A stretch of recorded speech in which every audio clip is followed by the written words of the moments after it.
So just to answer your question, was there any politics up there? Was there any problems? Yes, there was. We were a big international team. We were, as I said, about 8,700 total from 50 countries of very different experience. There were soldiers, politicians, police, doctors, divers, parents, engineers, everything was there. And not everything was easy, you know. Being a foreigner in the spotlight, in a foreign country, being a civilian in a military operation. So yes, there was many problems. You know, it's not easy to work together with so many people. Everybody has their best idea, and some ideas was really good. Some ideas were not so good. Elon Musk idea you probably heard about. So yes, there was problems, but to be honest, it's not something I want to focus so much on. I want to focus on the result. But to answer your question, there was problems. Nobody was kicked out, but some people chose not to continue because for many different reasons, personal, political, job, so on and so on. So yes, some people choose to not stay. The first day, then you rested second. No, so I participated in the first rescue day, up until rescue, and also on the second day I was in the hospital. It was not a hospital, but it was outside the cave. And the final day I did not participate. In the Netflix documentary, you say something that there was one moment that you lost the line. Oh, That's not correct. a big problem, and you choose. Well, it was a big scare. So on that rescue day, I was diving with Eric, and because we could not communicate underwater, we could not see each other, which goes against cave etiquette. You don't dive when you cannot communicate because it's not safe. So we had to make another system. And the safety system we had was every time we came up to an air pocket, we had to wait. Maybe 1 minute, maybe 3, maybe 5, until the next diver comes. We were 2 and 2. Maybe half an hour. Maybe half an hour. We didn't know. On the day before, so we, as you can see, we dive in side mount, Rico was diving a Vida, but we all wear helmets. And these diving helmets, cave helmets, are very specialized. They are made so they don't float. Yeah, they are slightly negatively buoyant. Okay. On the day before, I lost my cave diving helmet. I was stressed. I thought I clipped it onto my equipment. Going out, I didn't clip it on. It rolled down about, 20 meters, fell into the Caparate. I tried to go look for it, could not find it. So on the rescue day, I needed a helmet. You cannot be in this without a helmet. It's too dangerous, and also, even that the visibility was very low, that's where we put our lights. So I went to one of the rescuers, not a diver, somebody else said, hey, can you help me? I need some kind of helmet. And he said, no problem, I have a helmet. The helmet I got was a typical climbing helmet for mountain climbing, which has a lot of padding inside, and it's super buoyant. And I got it from a Thai person, which has a smaller head than me. So I got a helmet, better than nothing. The strap was quite tight, and the helmet was very buoyant.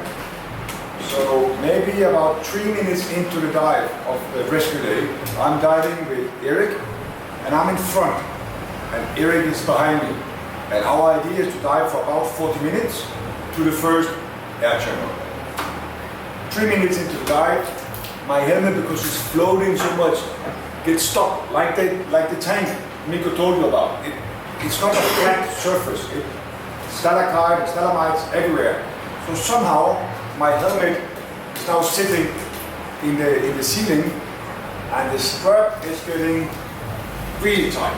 And I'm having one hand on the rope over here, which you have to. You you cannot let go. Even 3 minutes into the dive, you have no idea what's up, down, right, left, you don't know. So I'm here and my helmet is stuck and I'm trying to open the buckle with one hand, but because it's so tight, it doesn't want to open. And I'm trying to calm down.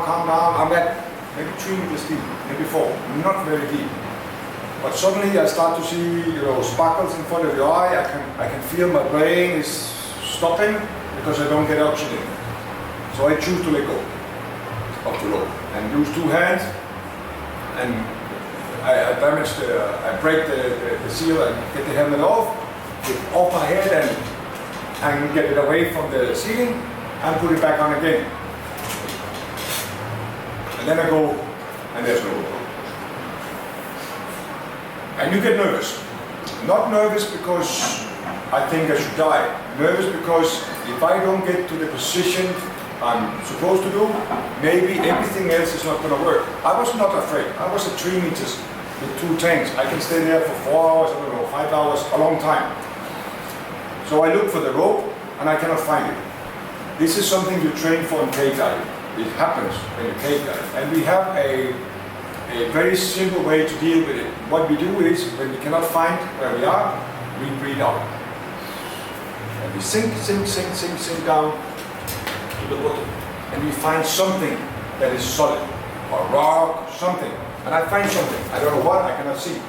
And then we have what we call a safety spool, which is the same you use for your S&P. You use 30-meter spool. And you tie that around, and then you think, which way is it?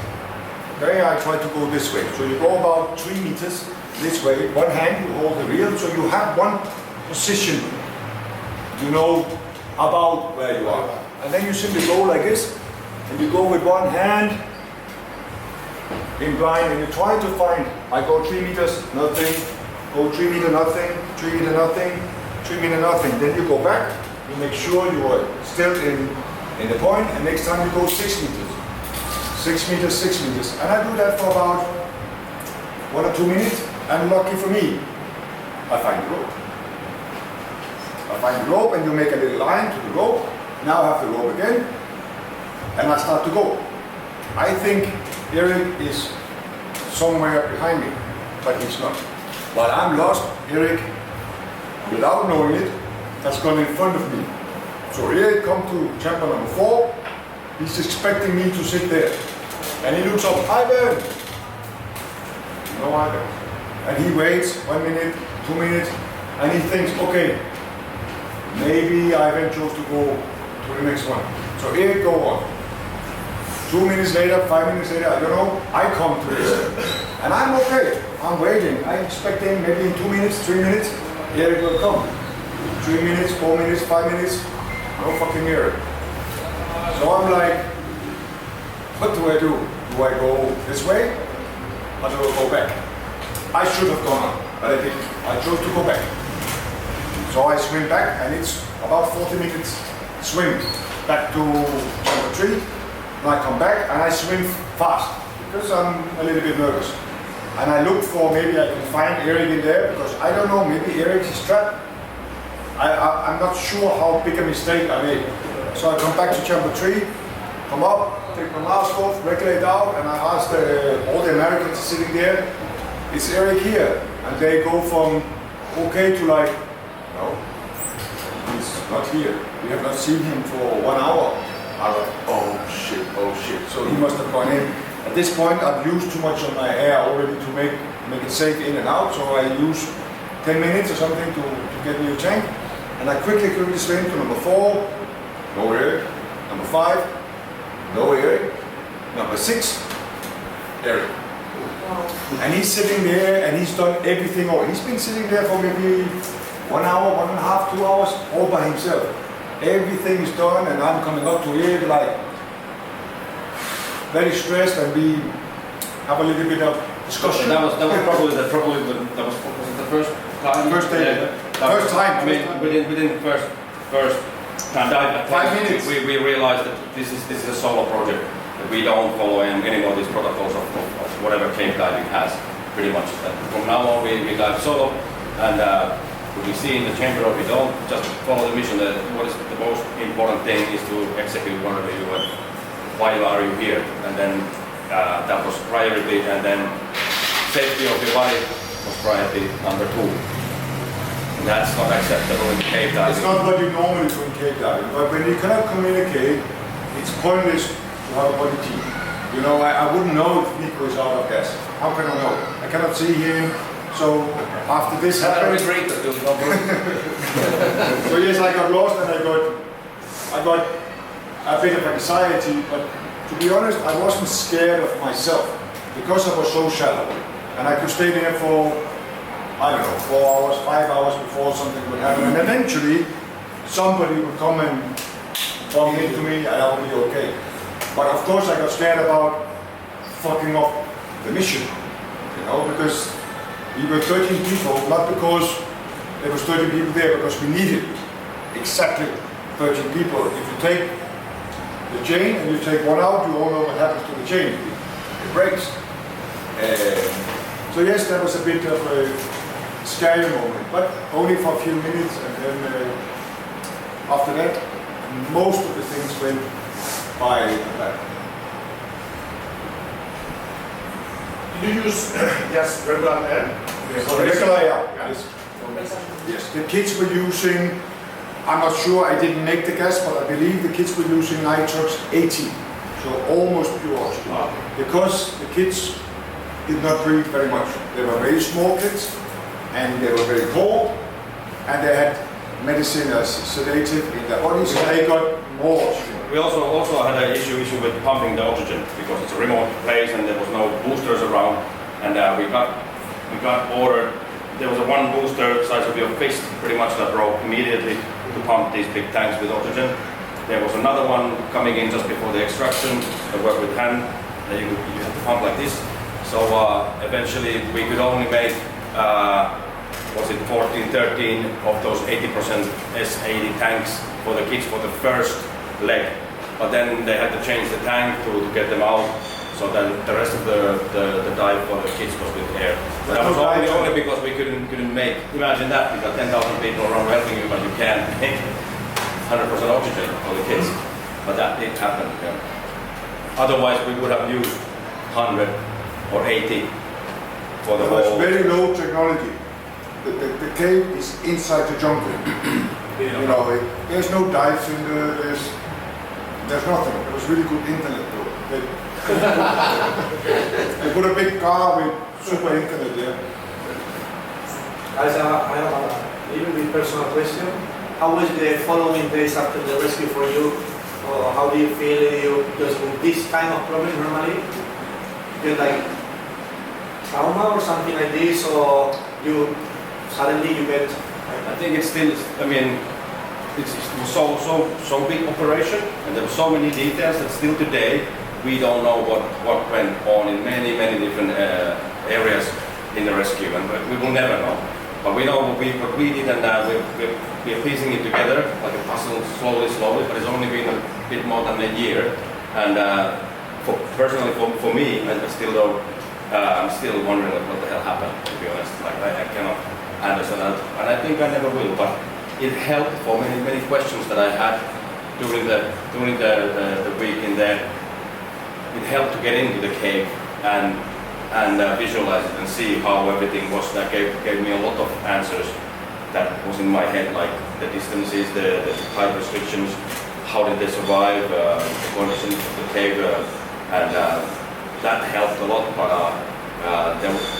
personally, there hasn't been any trauma from that yet. But like I said, still, I think it's an ongoing process. The days after the rescue, they were kind of chaotic. Like once we suddenly, the world knew that, or the Thailand knew that we actually executed the operation. The next morning, like I told before, we were met in the morning, and then it was. I was only 1 week here. I needed to go back to Morocco, so I spent a week in Thailand. And anything I did after that, literally, if I want to get out of my bungalow, I need to make 5 phone calls, so that the immigration, the police, the army, the King Squad, blah blah blah, everybody knows what I'm doing and where I'm going, and they will pick me up with the convoy of cars and sirens and put me in 7-star hotels and then in the airports and wherever they stopped, we were greeted with great amount of people, and it was just funny once again when they asked like, what do you want? Leo. But it was amazing time in a way, but kind of I don't know. It was blurry too because everything happened so fast. I remember landing. I took a plane from Chiang Rai to Bangkok. I was sick, very tired, and your brain was, wanted to speak to my girlfriend, my mama, my papa, my brothers, and all of these things. I wanted to speak to the people close to me. So I take the plane. It's about 1.5 hours. I land in Bangkok, and I have no other plan. So far, I just have a ticket for Bangkok, and of course, I want to go back to Koh Tao. And I'm coming out of the plane in Bangkok Airport in Suvarnabhumi. And as soon as I come off at the airport, there's like 7, 8 soldiers, royal soldiers, all in white. And they immediately go over to me. That's the king's work. That's the king's personal army, soldiers. And I'm very dirty. I mean, very dirty. Mud everywhere, flip-flops. No, it's like a Koh Tao kid, but very dirty. Very dirty. And these people are like, saluting me and everything, and they ask me, are you Mr. Karadzic? I said, I'm afraid what's going on? What's going on here? When you get met by authority in an airport, you immediately think, oh, you must have done something wrong. And they say, yes, this is me. Oh, do you think you have time to meet the king's assistant? I'm like, whoa. Yes, I have, of course, So they guide me to Suvarnabhumi airport from the low level all the way to the top. And I didn't know that, but on the top they have a big VIP room. Outside the VIP room is 2 soldiers with old rifles and everything. And I'm getting followed by, 6 people in all white and maybe 10 immigration officers. All the tourists in the airport. They take video, they look, because they think you see 1 foreigner and 20 police, what do you think? What do you think? This is a bad guy, And everybody's like, no, look at him, he's bad. And then we come out to this VIP room, and all the police, they stop. I'm like, oh, what's going on? You have to go yourself. And the soldiers do this door open, and I look into this room. It's maybe, 3-4 times this room. And it's all white with big golden furniture, got lots of pictures of all the kings of Thailand and all kinds of things. And I go into the room and I'm really nervous. Inside the room is the personal assistant to the king of Thailand. And he's like, and he starts to speak in Thai to me. My Thai is not good. So I say, bad Thai, sorry, I don't speak so good Thai. And he immediately starts to speak English, and he gives me a gift from the king and says, thank you for what you've done up there and everything. And I'm in there for maybe 1 minute, 2 minutes, and I don't know what to do. The only thing I know about Thailand is if you don't know what to do, you do this. So everybody I see, there's maybe 10, 50 people in there. And I'm like, so after that, I'm there, and I'm now sitting in the airport together with lots of immigration. And they ask me, what country are you from? Where do you need to go? I say, well, I'm from Denmark. Oh, would you like a ticket to Denmark? I say, absolutely not. I want to go home to Denmark. I say, no, I want to go to Koh Tao. And she don't know where Koh Tao is. Like most people in Bangkok, they don't know exactly where Koh Tao is. She said, if you can you help me to get to Chompon? And she says, 2 minutes. She goes away and she comes back. Here's a ticket from the king to go to Chompon. So I take the next plane and I go to Chompon. Are you going to explain the whole thing? And then I come to Chompon. When I come to Chompon again, there's Chompon immigration is there. Oh, welcome, Ivan. And all I want to do, this is maybe 9 o'clock in the evening, I want to go home to the town. Okay, I'm very tired, I want to see everybody here. And they say to me, maybe we can go out and get 1 beer. We go out with the immigration, have a good time. I meet some of the other from Koh Tao Rescue. They are already in Chompon, so we get a few beers, get some good food. And next morning, I need to get the morning boat, Lopaya, but it's not 6:30, 7 o'clock. So jump on immigration, come to me, one police car, and motorbikes, everything to my hotel with again down to jump to Lopaya here. And what do you think? There's like 500 tourists. And I'm coming again with the police, and then what is wrong with this person? You know? And then I come to Kotao, and one of my good friends calls me, Ivan, are you coming to Kotao? I say, yes, I'm coming to, can you get my bike? You know, it's up there, I parked it behind 7-Eleven, can you get it? I just want to go home. And he's like, Ivan, there's some people here. I said, don't worry about the people, just get my bike. And I come out of Lampaya, and there's police, the top families, everybody's there, a monk and everybody, and flowers and cameras in the face. And again, I'm very dirty. And I got like 3-5 10 beer the night before, so I'm like, whoa, and everything. And then meet my girlfriend, meet my good friend from here from Kotao, and I'm like, okay, where's my bike? I want to take my bike. But the police said, no, don't take the bike. We take you to your home. We want to see where you live, so we know where you live if you need any help. And I'll come back to my home, and I think I sit down for 2 minutes, get a cigarette, and then I go and say, okay, I'm just gonna lie down. And I wake up next morning at about 8 o'clock. I sleep 20 so no, about 20 hours or something, just sleep.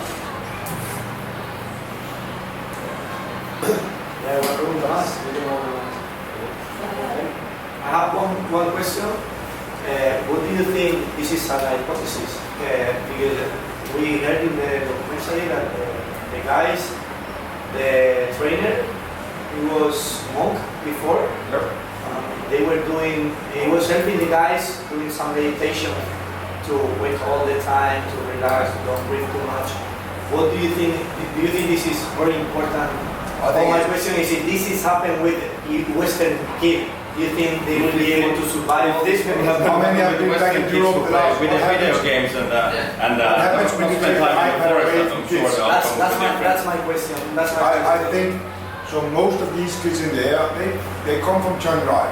It's not the richest place in Thailand. Many of these kids come from not rich families. Okay, and I think it has a lot to say. Both that they don't play the same football team. They're different ages. They play the same football club, but different teams. I don't think there's any doubt that them being in a team already and being friends had a lot. I think the biggest hero in all of this is the coach.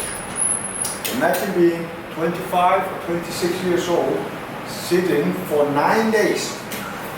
For 9 days in darkness with that responsibility and not giving up. That is unbelievable. One thing Being that 11 years kept old the and not children, starting to cry and give up, unbelievable. one thing that kept the children between 11 and 16 alive was that they still didn't understand. It was harder for the coach because he is a bit more grown up here and he probably understand the risks involved with that situation. But the kid who is 11 to 16 doesn't really understand how deep into trouble they are. They just think that, okay, somebody will come here and take us out, and they don't see the seriousness of that. And that probably helped also in the whole event to keep them calm, because they didn't really understand the magnitude of the situation.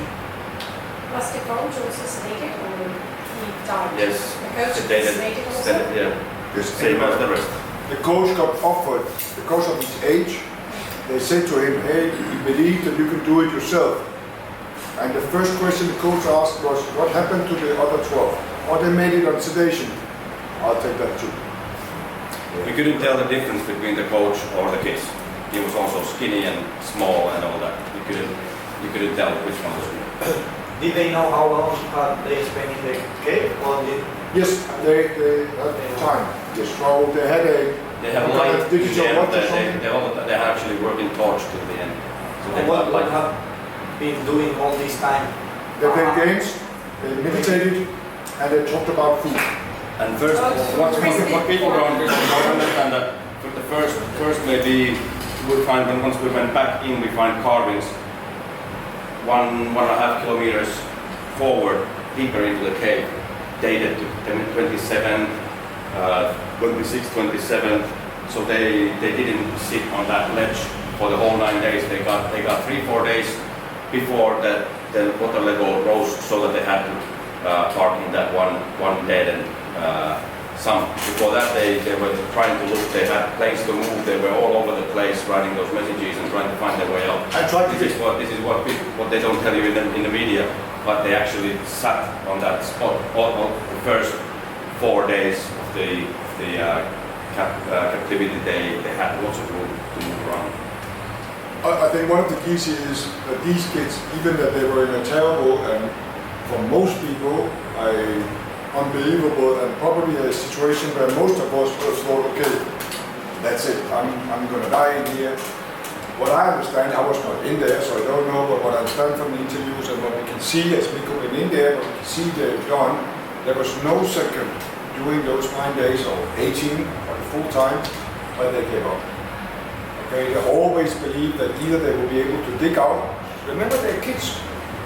Digging out from this cave, it's impossible. You cannot dig to 800. I find that first time I went to the chamber after this, I discovered something in the end of the cave part where the kids were trapped. Found a 20-baht note from there.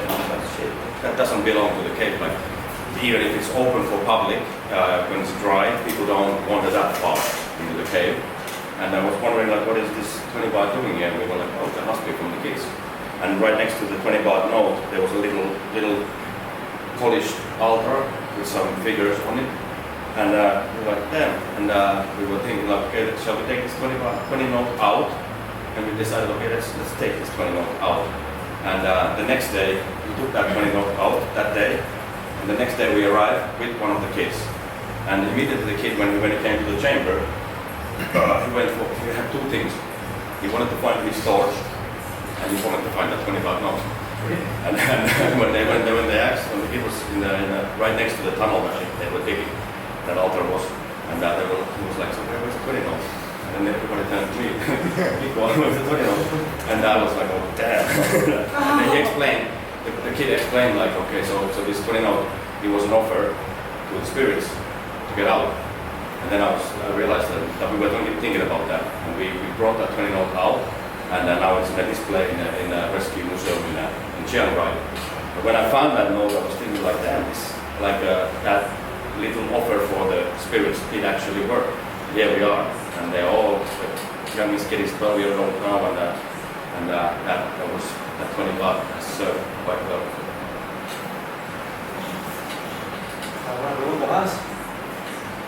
Before we start to sell your equipment.